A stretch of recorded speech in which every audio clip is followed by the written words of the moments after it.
gudoomiyaha xisbiga Ucdi Injineer Faysal Cali Waraabe ayaa dabalka ka qaaday in asxaabta siyaasadda Soomaaliland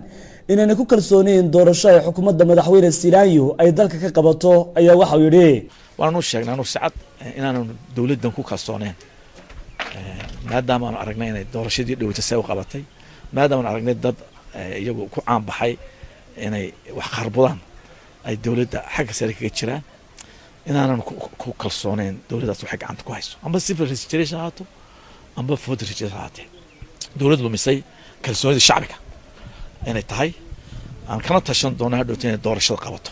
gudoomiyaha xisbiga Ucdi Injineer Faysal Cali Waraabe sidoo kale waxa uu ka hadlay kulan xisbiyada qaranka Soomaaliland la qaateen khubaro ka socda dalka Mareykanka oo iyagu aqoon sare u leh diiwaangelinta laga sameeyo dalka Soomaaliland waxa horta nooyin waxa weeyeen expert oo Mareykan ah oo horana diiwaangelinteeni qoladii baadhay barigi la isku qabsaday isla qoladii ka soo saartay reportka oranayay inaan lagu gali karin magaranaysaa diiwaangelinta mar labaad oo 130 qaldan yihiin ninkaas oo John Fisher baa noo yimi saddex xusbe waxaan jeclay inuu is arkeen shalayto hamagaasha xafiisku noo la kulmay waxaan urursanayay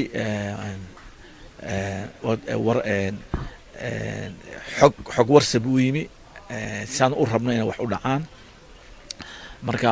waanu sheegnaa anaga cuudahan sida ugu fiican ee lagu heli karo inay dhacdo dawlad doorasho xalaal ah oo inay tahay in marka horeysa la simada dhulka lagu tartamayo oo ka tahay diiwaangelintu qod bixiyaasha tahay gudoomiye waxa jira in xildhibaanadii golaha wakiilada Soomaaliland loo sameeyay in sharci dejin ku ilaaliyaan xukuumadda in qaabka sharciyada in miyaan la oran karin waxa isku dhaxmilmay xukuumadii iyo golihii wakiilada Soomaaliland shacabka soo doorteen way isku milmeen aad iyo aad bay isku milmeen dastuurka waa la tuuray dastuur maanta Silaanyo ilaa 3 qodob uu jabiyo hada impeachment lagu sameyn karo laakiin de asaas sheegtay waxaan jirin magaranaysaa baarlamaanka imaan strong ahayn laakiin hadda waan naga imka heshiinay anaga xusbigii magaranaysaa wadani ee dib isku abaabulina waatan qoladan iyo siyaasiyiinta kale forumka sameeyay ayaguna jiro hadda waa in laga ilaaliyo dalka inuu collapse garoobo laana hadda dhabbadu ku socdaa ma hadaba aan ku badbaadi karno isku sii jira dalku taa u sugayso waxa weeye wasiirada aan la dhaarin baarlamaan ansixin shaqadooda qabsaday wax saxiixaya adduunka taas